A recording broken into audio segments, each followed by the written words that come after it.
And it's pretty straight now. All right. It's recording. Yay! Hi, I'm Lisa. I'm Keith. And I'm Kyle. And this is Friends Drinking Beer episode 14 or 15 or 16. Oh my God, we're in double digits anyway. Keith wanted to do Oktoberfest beers. I don't think we did very well. Right, and then we thought like, well, we're past September, we're now into the actual October, so maybe we should just do fall. So we just anything that is fall related. And the special thing about what Lisa chose was like it was funny because we had this conversation, and I came with that issue. That's fine, but just not pumpkin bears because they don't taste good. I know. People are either love pumpkin beers or they hate them. There's not really a happy medium. And I thought about it, I'm like, well, I can't tease her about that because like when I think of all the pumpkin beers I've ever had, I can probably count like the good ones. Like, ooh, I would drink this again like on one hand and still have fingers left over. So what'd you come up with? And then what did I do? I found a pumpkin beer. Oh my gosh.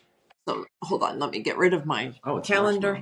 It is marshmallow night tonight. Great. It's right down there, and the marshmallows. There's s'mores after beer. S'mores after beer. So these are fun people. I just made friends with these people. I like what they do. All sorts of activities.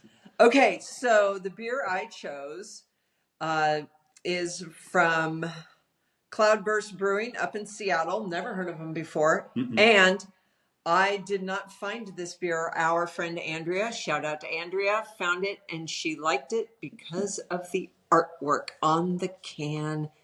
That is a super cool label. Isn't it funny? It's artsy, but it's kind of like Where's Waldo? Because we thought legally that you had to have the ABV. I know, and we can't find the percentage, so we're just assuming it's 7%. Yeah, can I see that can again? Because like when have you ever heard of look at this one that was like pumpkin beer still sucks. They've got memes on the can, all over the can. Excuse me. Right. This little guy right here, do you see this little wizard guy? Mm-hmm. I swear that he's one of the characters in Adventure Time. I can believe probably. That. You know that? And then the horse, I mean, that's got to be BoJack Horseman. That's BoJack right? Horseman, yeah. Totally. I mean, we're talking. So it's not if I can find the artwork online, I'll put a link to it because it's just Andrea pulled the can out of the case of beer stein because of the artwork, and then we tasted it, and it's a dark beer, milk stout with pumpkin, or with pumpkin spices, because my opinion on pumpkin itself.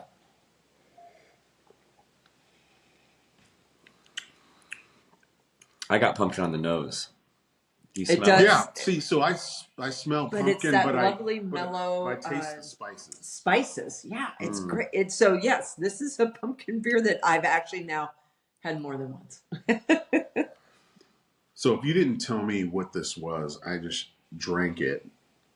I would think stout, but I wouldn't think milk stout because like it's not like overly heavy. Yeah, which is why I don't think the ABV is pretty high on it. I think it's right around 7. Yeah, it's good though. 7.5.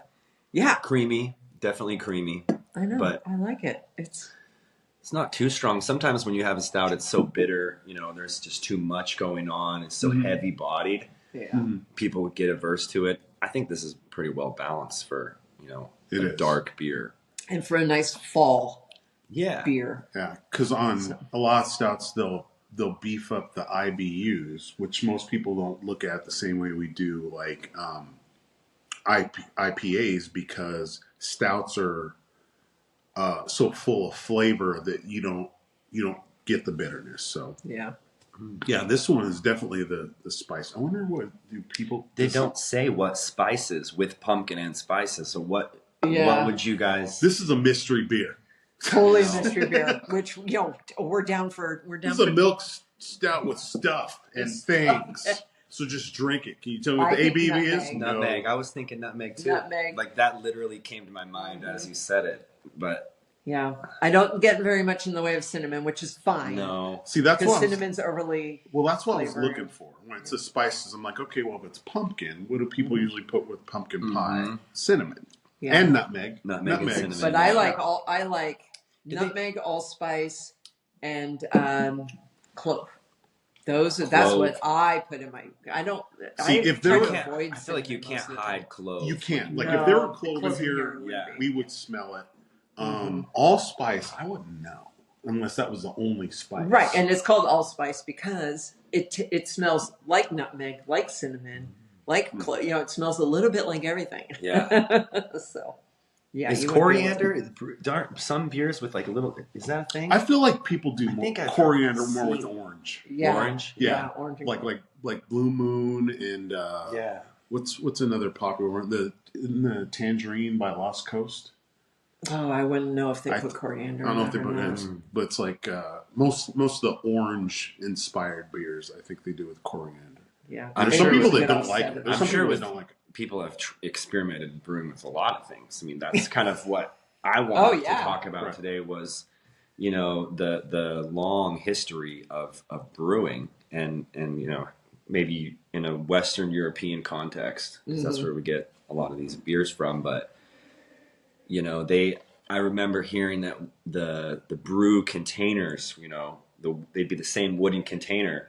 And so you'd have, multiple cycles of previous batches that kind of would bring different, notes and flavors and things. So they didn't have a consistency of flavor that we probably expect nowadays. Yeah, and kind of the purity of that we can kind of pick out things individually. We were talking about the history because we're amongst our little beer group. We're reading a book called Tasting Beer. And he goes through quickly the European history and why did the way that they didn't have any laws. Oh yeah, they didn't until Germany totally came in with what they called the purity laws, which have a whole different connotation nowadays. But yeah, you had to make sure at one point they finally put laws into place that you had to. We don't even know what they are, and I never did look them up. I guess that was bad of me. I guess I should look them up. But what they expected to be in a beer, and those were in the 1800s or something like that. I can't. That's how remember far back exactly. quality control. I know quality control. At least a couple hundred years. Yeah, right. That would be nice, right? So that we don't. So before there was laws, it was traditions, and what worked, and those were probably passed down, for different abbeys and breweries or whatever place that was. The dude in the backyard in his shed. Yeah, right. Shed, Passing on in the the family. town. Yeah, right. So, I have a girlfriend. She's currently either in New Zealand or on the open seas on her way to New Zealand on a big old boat. But she does a lot of world traveling, and at some point she was in Ireland, and they were at some bar, and the bartender said, "Okay, you guys seem to be liking drinking and discovering local things. Yeah. So here's what you do: tomorrow at 5:00, you go down this road, you turn right here, you turn left here, you knock 3 times on the blue door, and you tell them that I sent you." And my girlfriend, being adventurous, she's like, "Well, thank you. We absolutely will." So the next day, they walk down. They follow the directions. That sounds like fun. I want to do mystery door. Yeah. I know. Yeah. But that's what. This is the plot of the movie. Yeah. Oh, there'll be beer. There'll be beer in here. What they walked into was a family. Oh yeah. Bar. Yeah. See. So it was so tiny and so small and nice. Only basically the secret knock and the whole bit. Right. And it's only she said, someone's only in there. There were, because they were in Ireland, right? So there were whiskeys lined up in front of her, and just oh my gosh, they were there for however long, and it was good beer, right? I take it. I have no idea if she actually drank beer, but what she did drink was things that were so local that you really could only get them right there. Bottle of them or anything like that. It was somebody. Yeah, or home they're brews. still out in the backyard. Yeah, or something. Local brews. Yeah. See, you get invited to something like that. Yes. Right. See, everybody who I talk to who's done either the European vacation or they visited Ireland, and how Americans go there and like, oh, what's the best here? What's a regional here? And especially in whiskey lounges, they'll be like, what's the best? And like, they don't know how to answer it because they're like, and I tell people, I go, did you expect them to do that? It's like somebody goes like, I've never been in the United States. I'm here in Oregon. I hear you have good craft beer. Where's a good ale? And you're like, what do you like? There's tons. I'm like, I can give you what I like, but this is person sitting right now there, they like something different, but theirs is good too. So it's like the Pandora box, right. So things that could be good, you know? Right. But you know, and what people love about that, like oh well, Ireland, of course they're gonna have whiskey, just like you know, in Scotland they're gonna have Scotch and wine in France, right? Yeah. And but they love everything you have. But it's nice to hear that, like, you know, we're welcoming to Americans, but like hey, and they're like, hey, here's what I drink and I like, and you know, I've never heard a bad story about like I went to Ireland, I didn't like any of the whiskeys, or I went to Scotland, didn't like any of the Scotch. I've never heard of that. No. So when somebody says like, here, unless try a pint of this, you'll be, that's good, and then you know, Americans go, where can I get it? Oh, you can't. You can't. So you have to sit there and enjoy it. In America, this might be a good way to frame that. We have a tendency to materialize things, and we think, oh well, I want to try something that is unique and I want to experience the product. But when you go to other cultures, it might not necessarily be about the best whiskey, but the fact that you're sitting there with somebody from that culture, family, friends, family, whoever, and enjoying a glass together. Yeah. And so before the make sure it's in frame. Before this, before the camera started rolling, we were talking about Belgium. Because that's where Delirium is. Vive Belgique. Right. So that's what I was going to ask Kyle, world traveler. What stories do you have about? You know, Belgium was pretty cool. I had a good time. I was lucky enough to study French in high school, and I had a Belgian foreign exchange student came over my senior year, and his name's Jerome. Super nice guy, and so I was friends with him all senior year of high school, and I went and visited him the next year. Spent about 2 weeks in Belgium, I think. Nice. Yeah, when I was 19. And what year are we talking? 2000. I was 19. You so dated him. 2009, I want to say. I was about 2009. I know it was not that long ago, but it feels like a long time ago. Yeah. Man, Belgium was great. since 2009. Right? Yes. So I was lucky enough to fall in love with the culture there and the people there, and they have amazing food, pastries and great amazing beer. There was an abbey that I went to, and I just remember I went there with Jerome and his dad, and I think maybe Mom was with us, and they told me about this abbey before we got there and said it was built sometime in the 1200s. So we're talking, Nice. 800 plus years old. And I don't remember the specifics, but the architecture there is so different. You can't really see the building from the outside, like you just see kind of like a stone wall and some greenery around stuff, and then you walk inside and you go down this little like corridor. It's all wood, and then it opens up into this. Everything was wooden inlay, like just like a room, and it was cool. So, they have such a fascinating history with beer there. I mean, it's hundreds of years old. So that is when Mecca for me, and I'm forced to like you got to give me like what is your favorite style? I'm like, I got to lean on Belgium. I love Belgian beers. Yeah, love them. I've been to Europe. And they've both been, so now I got to go. Well, I have not been to Belgium. I have friends. I know I have not, because I was supposed to. I really, really wanted to go as soon as the travel restrictions were lifted after COVID, because I have my nieces live over in Germany. Mm-hmm. So, and my brother lives. Well, he didn't live in Amsterdam back then, but anyway, he can rival you for world traveling. He thinks he's on watch lists. So he moves around a bit. He went to. So, and he worked for the largest mobile telephone company in China. Oh yeah. Well, if you go to China or whatever, it's on. Yeah. Okay. So he's positive he's on some watch list. But anyway, so I didn't make it to Belgium after the travel restrictions lifted due to family issues. Right. And I still haven't made it there, but you want to go? Yeah. It's like I'm so. And that's where Delirium's at. Yeah, and I'm just gonna dive headfirst into Delirium for a while, because as you all know, Delirium is my favorite. It's my house beer. And if we drink all 3 of these and we just need a 4th beer, we just might. We got some Delirium. We might indoctrinate you to the Delirium. Shout out to Delirium in the podcast. Yeah, right. I know. We in love Belgium. Liège. See you guys again someday. Nice. Speaking of shout outs, did you read the email that Ale Song sent out today? So was it about the pumpkin thing? Yes. Apparently I didn't read it enough. Oh my gosh. Okay. So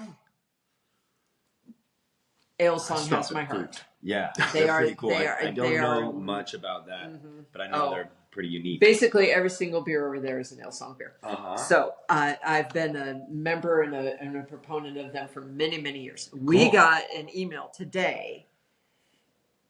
They have just tapped a keg of Rack House Reserve with pumpkin spices. Oh, I saw that part. So so we're going tomorrow to drink. Oh, okay. We're going tomorrow. Yes, absolutely. So I cannot wait because you know me. If I thought you didn't like pumpkin. I don't like pumpkin. But I don't like anything that they call pumpkin spice because there's no flavor to pumpkin. Oh, right. But if you call it fall spices or the autumn flavors, yes. So I'm really interested, and yes, we are. There's a strong curiosity. So much, and we're going to Lakeside tomorrow, which is near Coos Bay. Okay. We're going to be there for the weekend, and we, not my husband, Brent's going to Portland. Venus, prior guest, and I are going to Lakeside tomorrow. So I texted her today as soon as I got the email. So tomorrow when we head to Lakeside, we need to detour. Yeah, we need to go to El Song and drink some beer first. Drink. I know. Don't have so much fun that you forget to post. So drink, take pictures, and post. Oh yes, I know. Yeah, they'll be like, we had such a good time. So Did now you post anything? No. You must gotta support like the Friends local. Drinking Beer on Facebook and Friends Drinking I Beer will. on YouTube. And Instagram. I'll support it. I know. Oh, and Instagram too. Okay. Like, look, subscribe, and share. education Sometimes I forgot to say that. podcast. Like, subscribe, and share. Oh, lordy. I haven't looked and see. It was so hysterical what you have to do to what you have to achieve to monetize your videos on YouTube. Oh, it's ridiculously high to monetize. It's so insane. Were you trying to? No. Yeah, I mean, it it would was be like huge. like 100,000 subscribers. Yeah. It's just insane. So anyway, but you never know when you're old and decrepit. I'm already old and decrepit. Of course they say that. Well, because you're too I was young. thinking about the future. You're too young. He's the youngest. Backpedal. No, that's why I said him, because he has the most time. By the time he's old and decrepit, we might be able to monetize on YouTube. Yeah. No, you know. We're too old for it. I'm sorry. It's going to take a long time. It's going to take a long time. Come on, 28 followers. Come on. Get more. No, anyway. I know, because he's... I'm funny. Super. I want to make old people jokes, but I don't feel quite comfortable. Go for it, honey. Do it. I can be immature. I was going to say, well, when you monetize your views, then it can pay for your medical bills after that. I mean, who knows? I'm chomping at the bit to get Medicare. So Asian community needs close. to think about very, this. very close. Oh my lordy. I'll be working Blocktoberfest. Can you do me a massive favor? We'll put a pin in that for the moment. I forgot to get the can opener. It's back there. Can you go grab it? Oh, yeah. Because we need the can opener for this bottle. The bottle opener? Yeah. It's in one of the 2 drawers in the bar. The bar is decorated. You can't really see, but see right here, that little red thing? That's a little devil candle, and then these little blocks that say Halloween. Aren't they the cutest? I love it. That's my favorite stuff. Well, I mean, there's just so much going on in this room. It's great. It's like Halloween threw up in here. Well, that's permanent. And my husband the pumpkin. My husband and I got married on Halloween. Oh, cool. So and these come out for Halloween, and those are old 1960s horror figurines. Yeah. Those were our cake toppers for our wedding. Wow, that's adorable. Ha ha ha. What? You said something like horror. Was it me that just heard it? HORR. All right. It's a Heart of Darkness quote, people. Oh, okay. I'm just like horror. Like, they don't seem whorish. Oh, you brought the glass out. Thank you so much. Anyway, okay, let's move this aside. Yeah. We got married on Halloween, and and that is permanent. Our little Halloween tree, because people have been finding really cute Halloween decor for us for years, and I just love it so much. Something about making Halloween decorations, it's fun. It's a crafty season. It's a crafty time of year. The harvest is kind of wrapping up and over, so everyone is burned out, but still on an energetic kick to make stuff and get the last things done. And if it's still light after we finish, I'll take you out. We had a volunteer pumpkin vine show up. Really? Yeah, and one of the pumpkins on the porch came from that vine, and we have 5 more that are turning orange right now. So I got about 20 little, smaller sized pumpkins that were all done by the end of July. So I don't know why they just raced into existence. So I was super hot. I pulled them all inside and stashed them in my garage. But if I put my pumpkins outside, the squirrels will start to eat them, and it becomes a mess. So rodents. Who knows? Oh my God! Tree bats kill us all if they got the nose on this is really lovely. All right, so what we have here is Weltenburger Kloster. There's a Kloster. I have no idea, and I don't know what that is. And it's Asam Bock. Asam Bock? Yeah, Asam Bock, which is a Dunkler Doppelbock. Nice.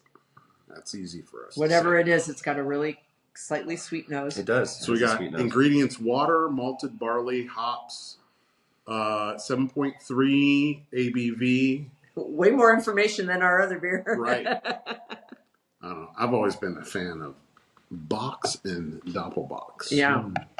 No, they're great. It smells great. Prost. Salud. Never had it. I've had that brand, but not this kind. I don't like it. I can't see the camera. Oh. Okay, so the sweetness doesn't.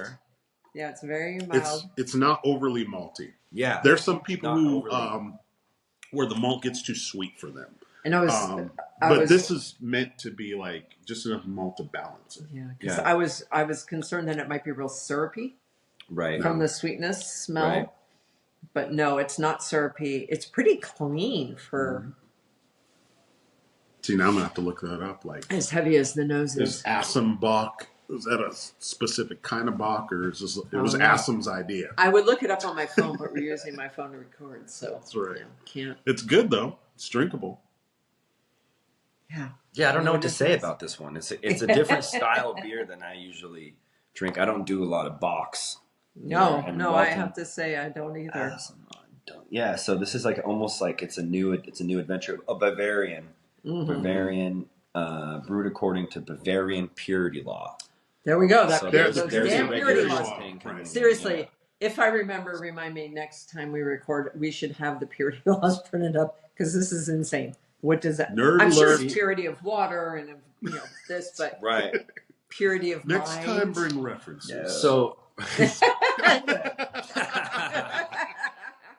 But I like Dunkels. I've yet to meet a Dunkel that I don't like.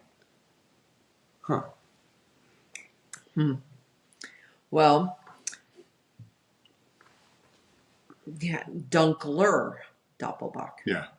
Do you guys understand? I mean, I'm a linguist, but I don't understand German at all. So, do you know what? No. There's a line of Bocks and then Doppelbock, but I couldn't tell you. Right. Yeah, I'm sure it breaks down into really obvious terms that we as Americans don't understand because we just don't have the. See, the Belgians have it cultural. Nice. They give you the Belgian, the double, which somebody correct me, it's actually Dubbel. I'm like, okay. And then the triple, which is actually Tripel, and then a quad. Yeah. So each one gets a little. I don't know if they age it longer, but it gets heavier and it gets a little bit more. It gets a little boozier. Yeah, right. I remember. I think it was a Tripel or maybe it was a quad. But when we went to Brussels when I visited Belgium, I had a 16% beer, and then after that was with my And then we were walking around the city, and I was boozy. I just needed one of those. 16%. Oh right, my 16. Lord. Yeah, and then we went over and they said we got to go see Manicapiss, and I was like, what is Manicapiss? And they're like, it's the little pissing boy. And I said, like the. Yeah. So there's a famous statue. In Bruxelles, which is Manicapiss, and it's, it's like the Trevi Fountain of the city, but it's a little boy who's just pissing. Okay. Yeah, fountain. There's a lot of. I got mugged there actually. Somebody Are you serious? No, not like mugged, but pickpocketed. That's the term. Yeah. Like, you can call it a mugging. Yeah. No. At least you weren't physically assaulted. No, just robbed. Yeah, they were sneaky. Just robbed. Just robbed. But like the little Manicapiss. That's the lure. That's the bait. Yeah. Tourist trap. Yeah. Wow. The tourists are going to be there. Their wallets are going to be easy pickings. I know. Which is why when I travel, super I clean. I have my little travel shoulder bag that has a taser in it. So you can taser. Yes, and the big clips. Like in order to get in, you have to and you can hear it. Hear it. Yep, hear it. So somebody tries to run off it, they'll be running off with you, going like, I still got it. Yeah, you've met my husband. Trying to unclip your bag. Right. Hello. And then standing next to this super tall, super big dude who's going to try. Right? Yeah. Go ahead, try. I've been to Paris multiple times. I've been to London. No, never have had any issues because... Well, be on alert if you ever end up going to big, tall Belgium. Yeah. I will. You just have to be aware. It's just the cities too. I mean, Belgium was a great country. I mean, I felt really. There was a lot of times when I've traveled to like 15 countries, right? Morocco too. Another shout out Morocco and Go Morocco. Moroccan Yalla. So but yeah, it's always like what I feel like is that when you're traveling, it's in the cities where you have these run-ins that you can get scammed or something happens or you lose something or whatever. But when you go to the countryside and you get away from the city and things are so much more chill. I mean, there's because it's community, people about family. Yeah, people those are making their in, living by robbing and stealing. They can't do it. They can't do it. Can't do it. That's the the great way way to to do it. Yeah, the country you have to work for your living. And you rely on your neighbors. Yeah, right. Exactly. It's crazy that we don't know a lot of people. Observation, Lisa. Yeah, thank you. It's crazy that we don't know a lot of our neighbors, but we do enough to know that we can say, "Hey, someone's been checking the mailboxes. Just be on the alert." So, right. Give them the shot, guys. Oh my gosh. Drive by. On the alert for porch pirates. Yeah.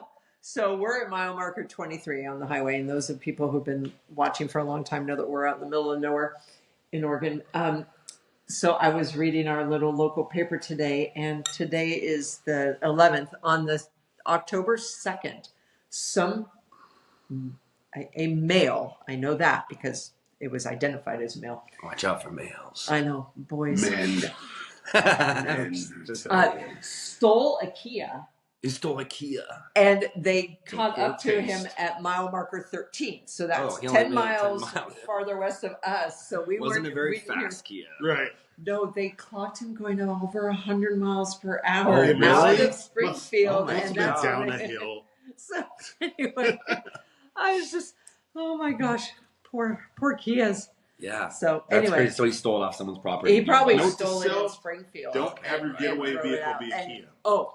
Multiple open liquor bottles. Oh my gosh. They got him. He's been detained, and he was quite obviously drunk. But wow, what a way to go, dude! Steal a Kia.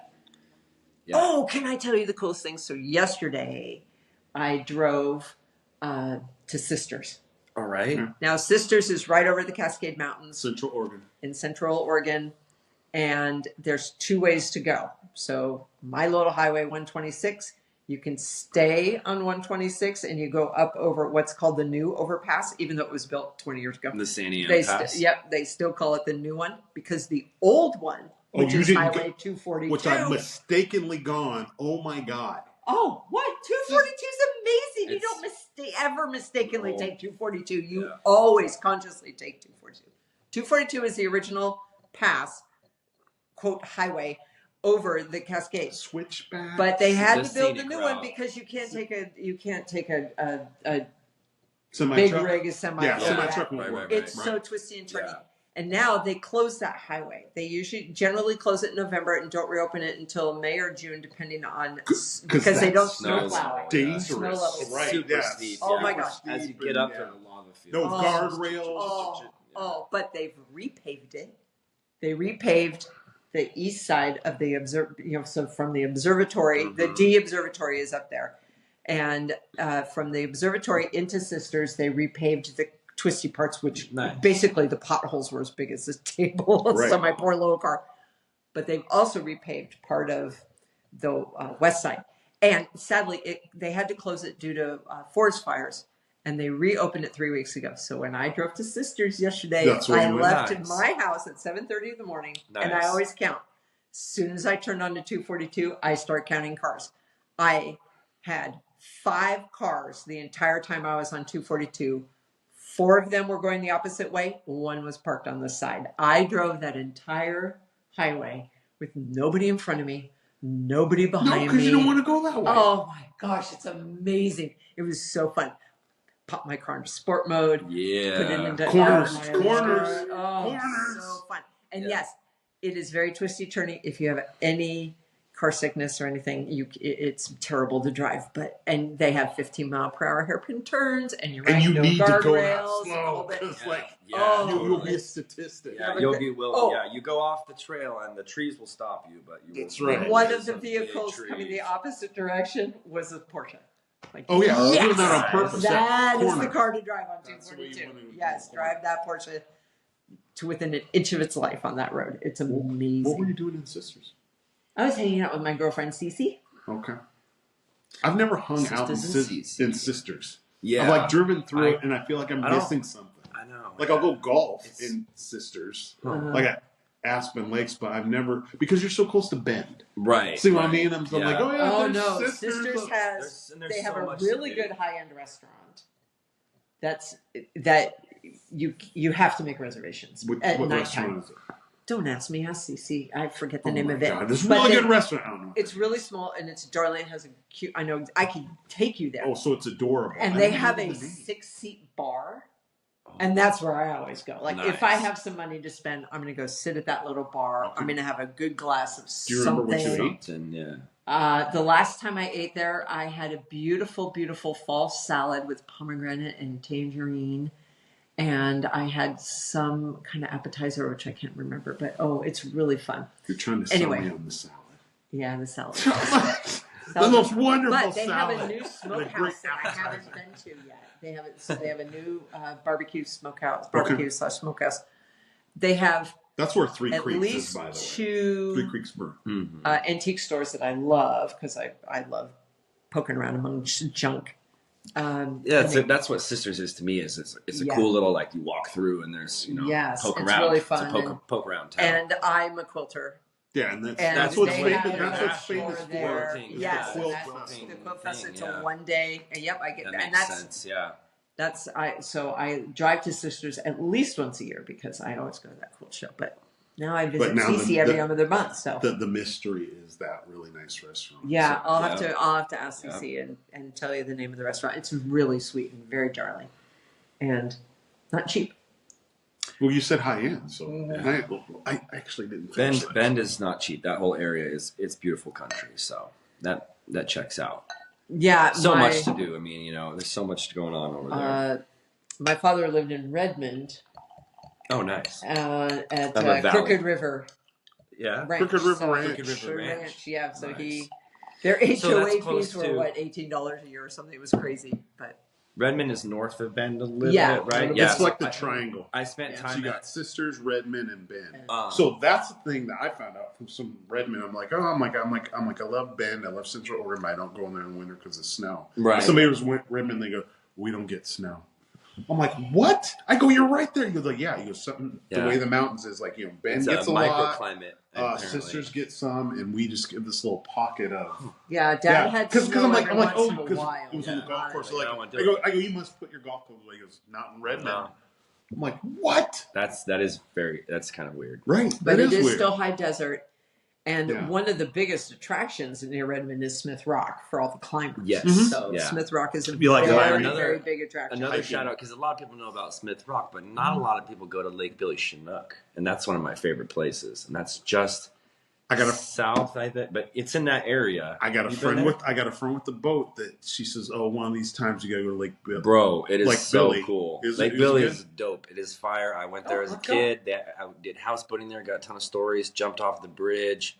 Almost died there. I was trying to be a pirate, and I tried to board my friend's boat, which was still in gear, and I was 16 years old. Which this story keeps getting better. Yeah, I mean, as 16-year-olds are not to be trusted with any sort of rationality. But I was trying to jump off this boat and do pirate shit, and literally almost drowned. I hit my head on the bottom of the pontoon. Oh no! And was underwater, and then came up, and I was in between the pontoons, and all I could see was like the gasoline gates of like a green smoky hell. And a sheen of red from the motor was still running. Yeah. I didn't bleed, but I almost knocked myself out. No life jacket. And the motor's on. And so I grabbed so scary. But Lake Billy Chinook is a very cool place. It's super deep water. There's canyon walls all around the lake, so you can boat around and look at the cliffs and stuff.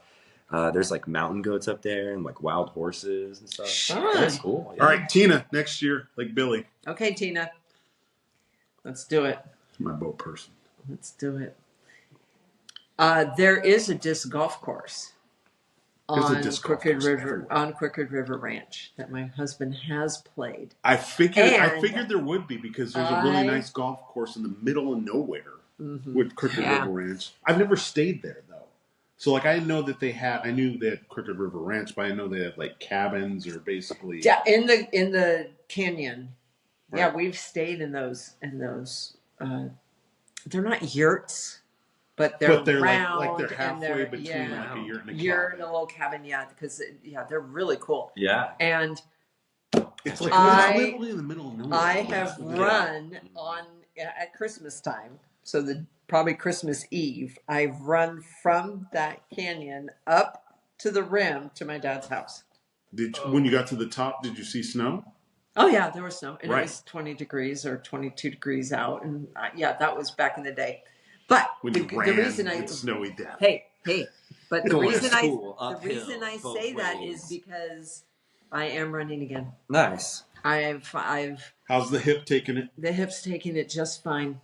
And I ran 4 miles the other day. Good for you. First time I run 4 miles in 4 years. So anyway. Drinking and running go hand in hand, folks. Bionic hip is doing fine. And I've now played 3 rounds of disc golf.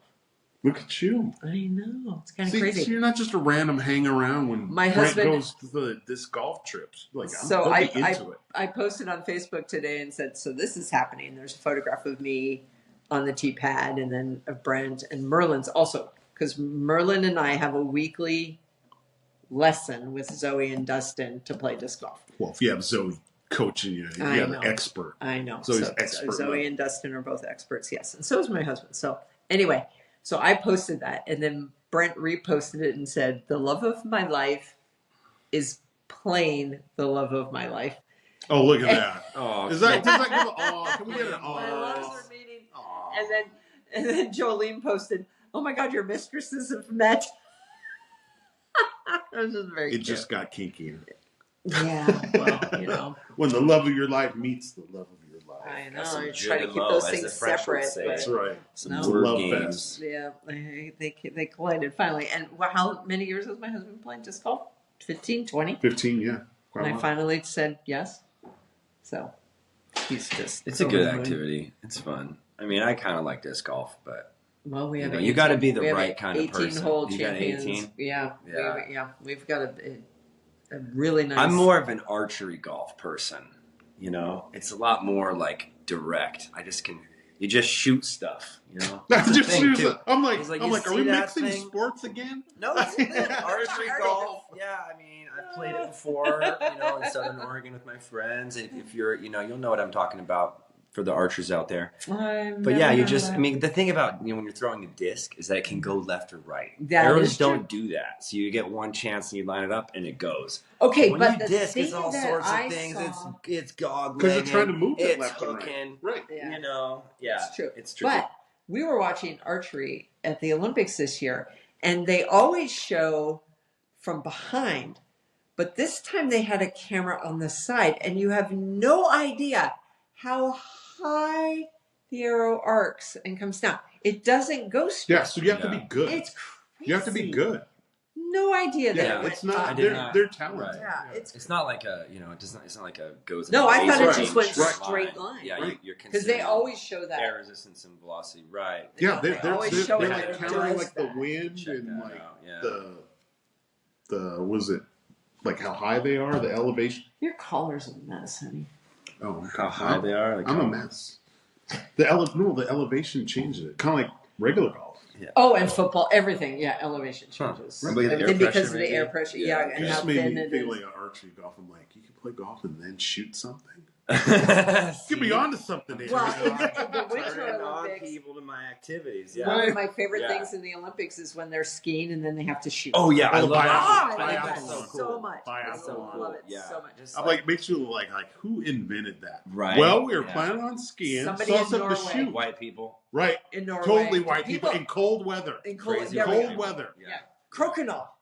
Crokinole was actually invented in Canada, but everybody thinks that it was invented in Finland or Norway. Explain to me what crokinole. Yeah, I need help with that too. Okay, so if you turn your back and you look at that big round board, it's a wooden board. Oh. It's bisected into 4 quadrants, and you have to shoot the little pucks with your finger. So you're flipping the pucks. Oh, that was really fun. It is rules fun. to it, but it's definitely a winter sport, right? Yeah. Because what else are you going to do in the winter time? Be warm together. But it's good because it involves touch. Yes, and a lot of arguing. Right. Our third beer's in the fridge. I'll get it. Okay. Oh my gosh, they're both going. I'd be searching this one. This looks good. I know there's a lot of beer in that fridge. Surprise, surprise, it's my fridge. So, anyway. All right. So I get to introduce this beer? You may. Cool. Absolutely. All right. So you get to pour. Oh, okay. While you're doing that, and then these are my new beer glasses. They're Delirium with their pink elephant logo. And then they have little etched elephants. And then there's an elephant at the bottom. These are... and this is an elephant trunk. Yeah, the stem. So cool. Isn't it amazing? And I ordered 6 of them, and 5 arrived fine, and the 6th one was broken. And I contacted the company and said, I'm so sorry. One of them... And they said no problem, and they just We'll send you another. Sent me a new glass, no questions asked. See, that's why it's a great brewery. I don't trip. Well, it's not a road trip, but go to Belgium. Yeah. No, it's a company here in the U.S. that distributes all things Belgian beer related. So they have all kinds of. I'm gonna practice my pouring skills here. No, that's good. There's head on it. But look what I have. There's head. I have a little cleanup towel. Yeah, I didn't spill. I just don't want to make it foamy. That's okay. You may. I'm all about. You see there's mouse. I saw Merlin. I'm like, who's this rando just sneaking in your kitchen like he's like just came in from with the headphones on? Yeah. What's up? Hey Merlin, do you want to go start the fire? Yeah, sure. Okay. Merlin's what's up, Merlin? Podcast I'm before. Kyle. Kyle. Nice to meet you, Kyle. Nice to meet you. Keith. It's good to see you. How you doing? Now you're talking and you're not on camera, honey. Okay, I'll come around. Yeah, let's get a Merlin. Let's get a Merlin. What's up? Hi. Merlin sighting. That's okay. You're all good. His headphones and his up from a nap, beanie like he's doing something. All right. Merlin's on walkabout. Hi, everyone. All right, we're going to send you out to go. If you go into my office, which is there's 2 things of cookies on the desk. Score! I'll eat them all. Nice. See, that's what happens. Or you tell me where the cookies are. It's like wake up and have some cookies. So here we are on to the Corsendonk Potter. I chose this beer I chose this, which I believe means father. But I chose the beer because pater, of father. Yeah, in Catholic. I would agree. in Catholic. Well, I'm a very fluent Catholic. I've never heard that joke before. I'm fluent in Catholic. That was hilarious. Oh my gosh, I'm In fluent. Catholic, that's what it means. I'm It means father. Catholic. I'm fluent in jive. That's my favorite in all the I world. speak From jive. I speak jive. So this is the Corsendonk. I chose it because of the name Corsendonk and the cool label, and because it's Belgian, and That's okay. Don't worry about it. that's what we're looking at here. It is a 7.5% brown ale. It's brown. And- Drink it down. That's brown. Right? I told you. The dude cannot go 1 hour It's without. his staple, probably. I know. Yeah, he just says he feels comfortable, but I know. And I'm not going to say. I'm not going to. my train of thought, man. I'm not going to say Keith the Porter making white people uncomfortable for a nice 50 years plus. Nice. I apologize for my one black friend. One. I don't. One. My best black friend. Not the one I know.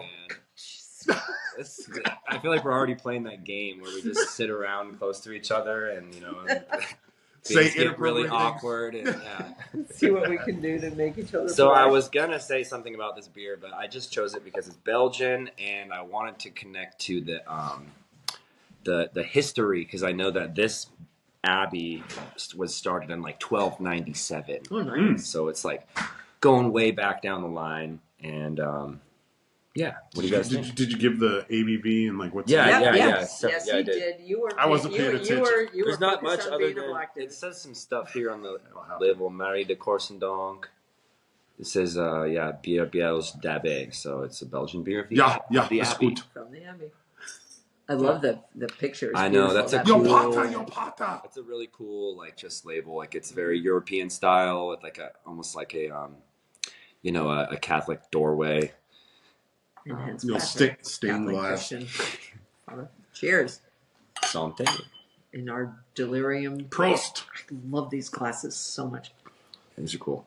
I know my barware is. I'm up in my barware. We're 3 for 3 people. Well I know done. this is good, and it's This only is smoother. that was 7.2. This is 7.5.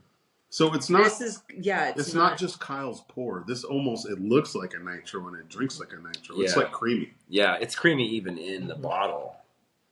Yeah. And it says re-fermented, which I don't know Oh if my that's gosh. a thing or not. Once again, we know shit about beer. We just have a podcast. Fermented about Right. once and it. then We don't know squat. fermented once and then it was like, let's re-ferment it. Mm-hmm. Do it again. Do it again. It Right. wasn't good enough the first time. Let's do it again. Twice the fermentation. This is not like a specialty beer. I just picked something that, was interesting, but I like it. Mm-hmm. It's pretty similar. I would say it's very similar to this Bock as well. Yeah, that one's the Asam Bock was slightly sweeter. Yes, a little bit sweeter, a little syrupier. This doesn't have the, it seems like that the sugars have been really kind of fermented off, and Yeah, because with A little the more crisp. the yeah. browns I don't think they want to add like a ton of malt like right, those. Yeah. they're both brown, But it's good. It's smooth. It is. You could suck this down and not realize it's 7.5. yeah, right, Yeah, I would yeah. never. You don't guess taste that. it, No, yeah. I would guess 5.5 to 6.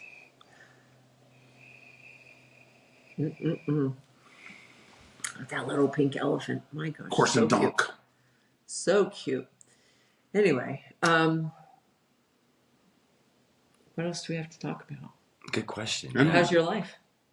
I'd rather be okay. drinking at Blocktoberfest So- than working it. Where's Oh, that? that's Where's right. We totally Blocktober? forgot about Blocktoberfest. I said put a pin in it. We'll talk No, about it. no, when we get back and you never talk You about and Venus are on. No, do your thing. That's. No, that's fine. But you're working Blocktober. I'm working it. Yeah. So Block I get to watch 15, people drink whose beer. beers we have tasted and reviewed on this podcast.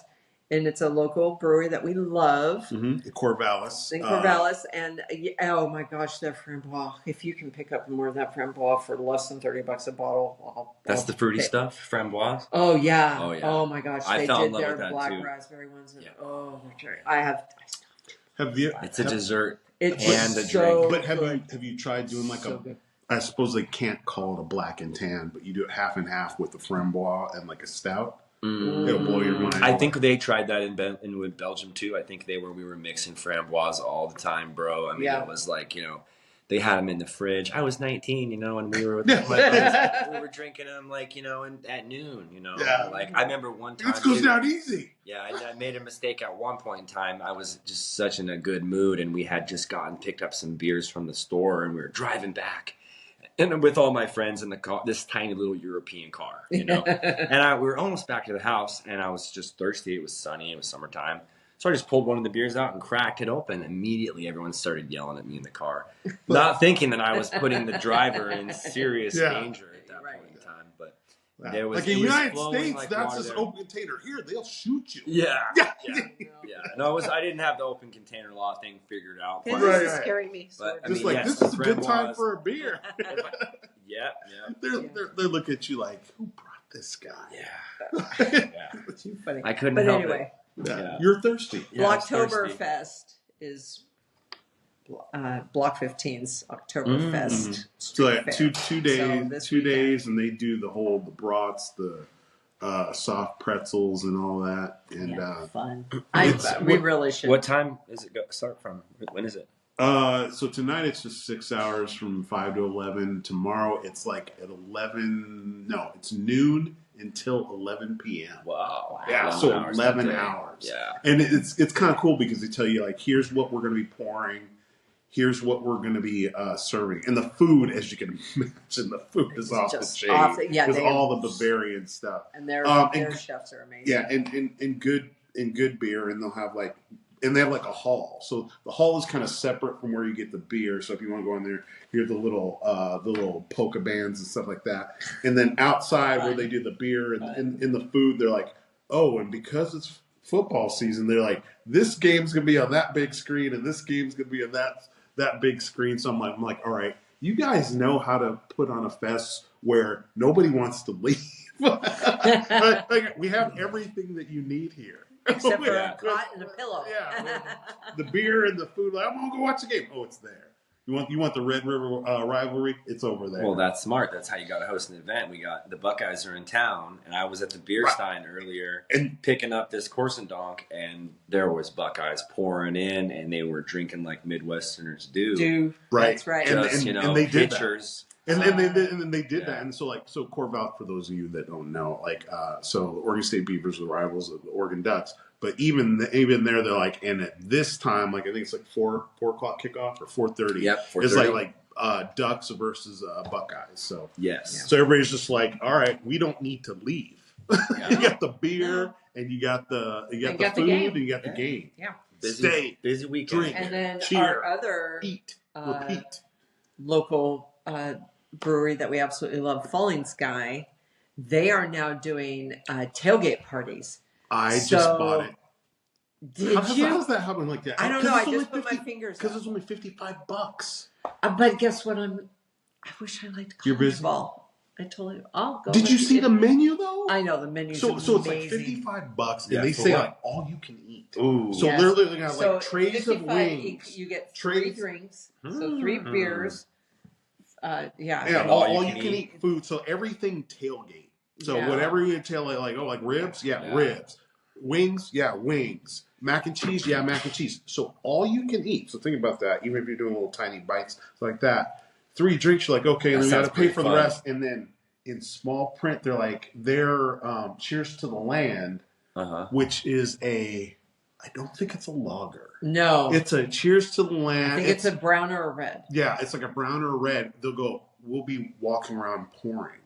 So it's not like, but we got to buy more beer. Just your entry or no, it's all the food you can eat. Those 3 beers. That's what I'm saying. I know, but does your ticket only get you in, or does it get 2 people in? Who says that? Like my 2 emotional. $55. These are my emotional support people. Yes. We have a leash and everything. I'm getting anxious. Where are my people? Where are my people? No, the only reason I didn't buy it is because I just didn't. I'm not into the game. Why would I take up a space There's people who go to Super Bowl parties, never watch the Super Bowl. I'm very aware of for that. the I only watch food it for and the the commercials. beer. So. The food and the beer. Like I said, there's like that. So everything that you get at a tailgate for all of them, they keep it coming. Steve is probably gonna be mad at me. Steve's the owner of Falling Sky. Yeah, I'm gonna talk trash. But, yeah, you're like, please don't hate totally Lisa, Steve. I know. I think I'll do a roving reporter and I'll say like, yeah, Steve, Lisa didn't want to come. No. Okay, so I talked to Steve the other day. And next week is, we have a lovely nonprofit here in Lane County called Bags of Love. And it was started by a woman in her garage. And what happens is any child, which is a person under the age of 18, is somehow scooped up into the system. So whether it's the FBI, the sheriffs, any of the police, law enforcement, if any child is involved in getting put into the system, the police, the FBI, and the sheriffs all have bags in the back of their cars, and they can hand the bag to this child, and they are age and sex appropriate. So if it's an infant, there's diapers and all the things that an infant might need. If it's a teenager, same thing, toiletries, the whole bit. So one of their largest fundraiser is a big dinner. So my mother, bless you, Mom, I love you so much. She buys our tickets. So my sister, and my mother, and I will be going to this dinner next week. And then they Is it at Pollock Scott? No. Where's that? No, it's last year. It was at that event space across from what's our big cider? Wildcraft. Wildcraft. Okay. Wildcraft. 142 or something like that, because it's the address. It's a beautiful event space. But this year it's back at the hotel in Valley River. Okay. Because they've Sweetwater's. They've totally remodeled it. Apparently. Okay. Yeah. So, and it had been held there for many years, but last year they had to move it. So this year we're back. Is it spendy? Well, of course, because it's a fundraiser. But the biggest issue is they do a silent auction. Yeah. And last year, my sister and I bid on everything beer related. Oh, cool. So Karen got these beautiful plates with, different beer, scenes, the people cheering and the whole bit. And we, one of the things we won was a tasting for 6 people at Falling Sky, which is how I met Steve. Oh, cool. So I asked him, I said, are you going to be donating a free tasting again to Falling Sky this year? And he said, absolutely. I said, I'll do my best to win it again. It's cool. Because Keith and I want to film it, and he said we could film it. Oh, that'd be really cool. So that'll be really fun. Because we did an impromptu. He's so engaging. He's because we figured he'll come out and talk to us. He's like, oh no, we're gonna do a thing. And he took us through because he's the owner, right? Yeah. Yes. And so we're I figured you'd have your staff doing this. Well, we're glad to talk to you. And so he was like, oh no, I'll do it. And so he took us through each and every beer. Yeah. And we're tasted 8 beers, I think. And we're while we gave us some food. The best companies are the ones when the owner is on the floor right involved. That's just you feel like you're just getting the whole picture of that. And I said before you sneak off, because we felt like it's authentic. Bogarting and time, can we film you and do a thing? And so it's probably that somewhere back cool idea. Friends drinking beer, and he talked it all out. But this time he said we could set up and just film the whole thing, and that would be really fun. That reminds me of a funny story real quick. Can I tell a story about China? Do it. Another thing I want to tell this story about is... Yes, absolutely. Tell your stories. So we were talking about owners and being part of the business. I had this really interesting experience where when I moved to Shanghai, Chinese beer is not very good. Okay? So they have Tsingtao, and they have their what is the other one? The snowflake one. It's got a snowflake on the side, but it's all got formaldehyde in it. Okay. So naturally, and it's not very good. Mm-hmm. There's this lady in Shanghai, and, she started to kind of build this culture there, and she started a company, and she called it, Beer Auntie, which in Chinese is Pizhou Ai. And so when I first moved to the city, I heard about this cool business called Pizhou Ai.